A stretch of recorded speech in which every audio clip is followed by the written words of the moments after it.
Okay, but seriously, world was on the verge of ending and you all out here fucking. Priorities, people. Must we begin with the most crass possible interpretation? That's not even in the book. It's a reviewer comment. We are supposed to be discussing Nisha J. Tuli's Tale of the Hurt Queen, the concluding volume in the Artifacts of Ouranos series, a narrative tapestry exploring themes of destiny, sacrifice, and...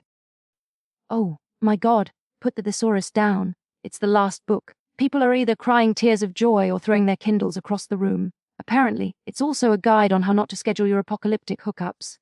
And speaking of bad endings, remember when you tried to convince me Finnegan's Wake was challenging but rewarding?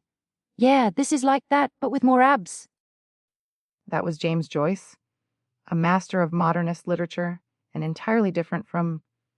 Look, the point is, Tale of the Heart Queen follows Lore, our protagonist, as she grapples with her lineage.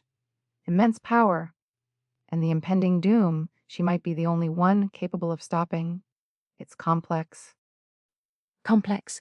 The woman needs a GoFundMe for therapy. Reviewers are saying it. She's running around, making mistakes, possibly turning into her evil grandma. She sounds less like a savior and more like my cousin Brenda after 3 Chardonnays and a minor fender bender. Unpredictable. Messy. Probably shouldn't be in charge of anything, let alone saving the world. She's endured significant trauma. Her reluctance, her fear of her own power, mirrors the classic hero's journey archetype. It makes her relatable, grounded. Grounded. Is that what we call making terrible decisions while monsters are literally trying to eat your face? And don't get me started on Mr. Perfect, Nadir. Hot, broody, possessive, but not a jerk-facer, come on. Nobody is that perfect, it's creepy. What's he hiding? A secret collection of porcelain dolls. An unhealthy obsession with Law's discarded socks. He's too supportive. Red flag. He represents unwavering loyalty, a necessary anchor for Laura amidst the chaos. It's a cornerstone of the romantic fantasy genre. Though, perhaps his character arc lacked a certain dynamism. Dynamism. He's a cardboard cutout with great hair and apparently some dogs people won't shut up about. Give me Zera. Now there's a character. The reviewers called her unhinged. One flew over the cuckoo's nest with strange perversions. A goddess gone wild. Yes, please, finally. Someone interesting. She's presented as an antagonist. Her perversions are likely metaphors for the corruption of power or divine indifference. It's deeply unsettling, not aspirational. Oh, lighten up. Some divine indifference is exactly what this plot needed. Speaking of needing things, poor Gabriel. Everyone agrees that guy needs a 3-month sandals resort trip, stat, endless margaritas. He's the only one acting like the world is actually ending.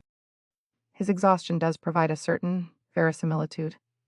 But the core question remains, amidst all this character drama, is the book actually good? The fan base is violently split. Good. People said the writing felt wonky, lazy, like a rough draft. One poor soul said the climax, the big finale, was literally 1 page long. 1 page after 4 books. That's not a climax. That's narrative blue balls. Yes, the pacing and structure have drawn criticism. Some felt the resolution relied too heavily on convenient reveals. The Anemone was just conveniently a high priestess. Critique comes to mind. Plot holes were mentioned frequently. But then you have people calling it God tier. A perfect ending. Someone admitted they were literally crying over their Kindle at the auto shop waiting for their car. At the auto shop. Can you imagine? Just sobbing next to a pile of greasy rags and a calendar with a half-naked lady on it. That's commitment or a public menace, I can't decide. The emotional resonance clearly struck a chord with many, even those who acknowledged structural flaws. One reviewer gave it 5 stars, while simultaneously calling the writing wonky and kind of lazy because the ending left them a sobbing mess. It defies conventional critique. Maybe the sobbing was because the writing was lazy, like, oh God, I wasted hours on this. You know, what about the scorching? Sizzling? Bits? People were furious. Apocalypse nookie.